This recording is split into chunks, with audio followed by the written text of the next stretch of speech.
During my sabbatical year, I had the privilege to visit the magnificent Cathedral of Barcelona, Spain, one of the most beautiful cathedral architecture I have seen in my church tour in Europe.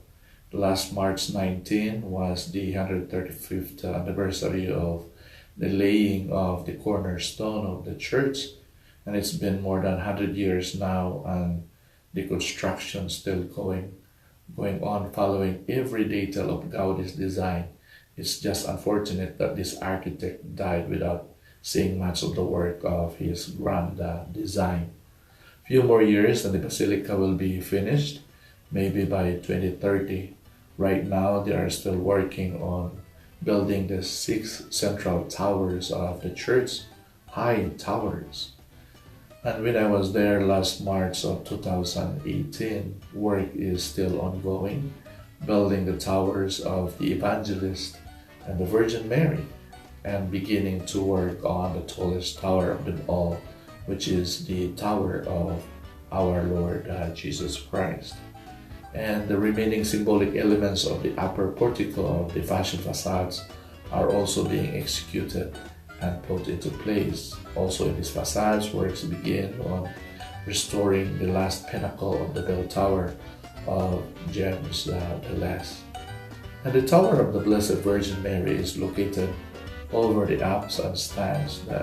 It's really tall at 138 meters.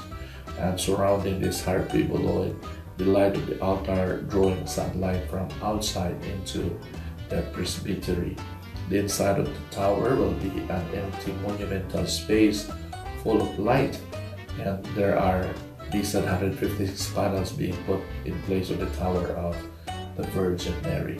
And from the street, you can see the parabolic stone sections, which rises at the corner in bluish granite, the mantle of the Virgin Mary.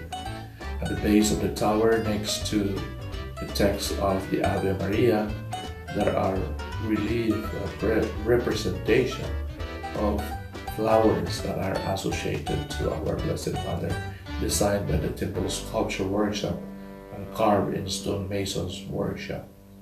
The Tower of the Evangelist will also be very 235 meters, and is said will be finished by 2022. The Tower of Jesus Christ will be the tallest of them all, almost 172 meters, and the shield is made up of 12 paraboloids, like the dome of the sacristy of triangular windows, with rises at a corner representing the blood of our Lord Jesus Christ, and the fashion facades with the sculptures of the Lion of Judah and the Lamb of Abraham, two symbols of our Lord Jesus Christ from the Old Testament, were put on the outer appropriations of the upper portico. And both pieces will be sculptured in granite from the French region. The sculpture of the upper narthex has been completed, and you can see also the scene of the empty tomb behind the central column, the cross of the glory in the central appropriation.